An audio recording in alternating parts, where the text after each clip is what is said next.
student, hari ini Miss akan menjelaskan persebaran sumber daya alam di Indonesia. Nah, sebelumnya keluarkan dulu buku ESPS-nya ya dan buka halaman 32. Oke? Siap sedia? Let's go. Nah, jadi persebaran sumber daya alam Indonesia itu terbagi ke dalam dua, yaitu persebaran hasil tambang dan persebaran hasil bumi dan laut. Jadi kita bahas dulu dari persebaran hasil tambang. Nah, persebaran hasil tambang itu di Indonesia meliputi dari Sumatera sampai ke Papua. Nah, jadi wilayah tersebut persebaran hasil tambangnya itu berbeda-beda ya. Mengapa? Karena potensi dari daerah tersebut berbeda-beda, sehingga hasil tambang yang dihasilkan juga akan berbeda-beda. Nah, hasil tambang itu ada apa aja sih, Miss? Banyak ya, misalnya dari batu bara, terus ada emas, terus ada apa lagi? Masih banyak ya, misalnya gas alam, terus aspal, batu bara, banyak. Nah, jadi di sini di halaman 32 itu ada kuis loh. Ya, ada kuis ya, anak-anak coba dilihat. Nah, di halaman 32 itu ada hasil tambang apakah yang paling banyak dihasilkan di Pulau Jawa. Nah, itu ada minyak bumi, biji besi, emas, marmer, dan belerang. Nah, nanti Miss di sini akan menuliskan jawabannya. Jadi, murid-murid diharapkan bisa mencatat ya di bukunya pakai pensil saja ya. Nah, oke, selanjutnya kita akan menjelaskan tentang persebaran hasil bumi dan laut. Nah, hasil bumi dan laut itu apa saja? Itu mencakup ke dalam hasil pertanian, hasil perkebunan, hasil perikanan, hasil hutan, hasil peternakan. Ya, itu ada 5. Nah, kita membahas dulu yang pertama adalah dari hasil pertanian. Nah, hasil pertanian itu biasa kita bisa kreasikan menjadi berbagai jenis makanan.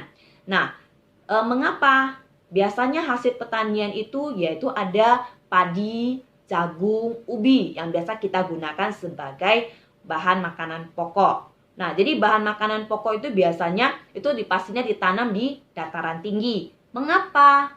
Karena membutuhkan udara yang sejuk sehingga hasil yang yang akan dihasilkan dari hasil tanam tersebut akan lebih baik ya. Nah, jadi kita selanjutnya akan masuk ke dalam pemanfaatan dari hasil perkebunan. Nah, hasil perkebunan itu apa saja? Hasil perkebunan itu bisa dimanfaatkan sebagai bahan baku makanan dan minuman. Nah, bahan baku seperti minuman itu misalnya seperti kopi. Ya, dari biji kopi, nanti ada yang suka mengolahnya langsung jadi bubuk juga ada ya. Nah, anak-anak suka minum kopi nggak? Boleh ya, sedikit saja. Jangan terlalu banyak. Ya, anak-anak seusia kalian jangan terlalu banyak meminum kopi ya, kurang baik. Oke, selanjutnya bahan makanan. Nah, bahan makanan itu bisa dari buah kakao. Buah kakao itu untuk apa sih? Sebagai bahan baku pembuatan coklat. Ya, bisa dibuat jadi bubuk coklat yang bisa membuat dari coklat batangan ya. Sampai sekarang mungkin anak-anak semua suka, sampai anak dari dewasa sampai anak-anak ya, semua suka coklat termasuk Miss ya. Oke, selanjutnya dari persebaran dari hasil perkebunan juga bisa digunakan sebagai bahan baku obat-obatan. Nah, Miss mau bertanya sedikit. Masih ingat nggak obat apa sih yang digunakan untuk mencegah penyakit malaria? Masih ingat? Ayo, masih ingat nggak? Yaitu tanaman kina ya. Nah, dia tanaman kina akan diolah menjadi pil kina sehingga untuk digunakan untuk mencegah penyakit malaria. Nah, selain dari itu juga ada tanaman seperti kayu putih. Nah, jadi yang biasa kita pakai sewaktu bayi ataupun sampai sekarang dewasa, kita ada memakai minyak kayu putih itu berasal dari tumbuhan minyak kayu putih. Dan masih banyak. Ada mahkota dewa dan juga ada seperti cengkeh ya. Nah, selanjutnya hasil perkebunan juga bisa dimanfaatkan sebagai bahan baku industri. Nah, bahan baku industri itu apa saja? Bahan baku industri misalnya seperti bisa digunakan menjadi bahan baku kosmetik. Ya. Nah, kosmetik itu biasa mencakup make up ya, seperti bedak mungkin ya. dan sejenisnya. Nah, biasa bahan baku kosmetik itu paling banyak digunakan adalah lidah buaya. Nah, tanaman lidah buaya seperti apa? Nanti bisa akan tunjukkan fotonya, ya. Nah, jadi setelah itu yang selanjutnya itu bisa digunakan sebagai bahan baku industri. Seperti tanaman apa? Yaitu karet. Nah, karet itu dari mana? Dari pohon karet ya. Pohon karet akan menghasilkan getah karet dan bisa diolah menjadi ban mobil ataupun karet gelang, itu dari pohon karet ya. Selanjutnya kita akan masuk ke dalam pemanfaatan hasil peternakan. Nah, hasil ternak itu banyak ya. Misalnya kita ambil saja contoh dari hewan sapi ya. Hewan sapi itu kita bisa manfaatkan apa saja sih? Pertama pasti dagingnya. Dagingnya tuh mungkin bisa diolah menjadi salah satu makanan favoritnya. Apa tuh? Bakso. Ayo, pada suka makan bakso nggak?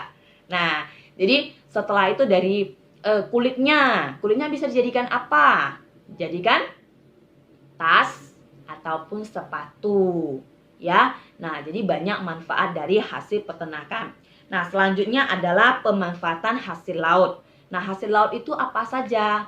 Hasil laut itu yang bisa dihasilkan mungkin ikan, terus salah satunya kerang juga ya. Nah, biasanya kerang itu menghasilkan apa sih? Mutiara ya. Nah, mutiara itu dihasilkan oleh kerang. Tetapi tidak semua jenis kerang itu bisa menghasilkan mutiara ya. Nah, selanjutnya kita akan masuk ke dalam pemanfaatan hasil hutan.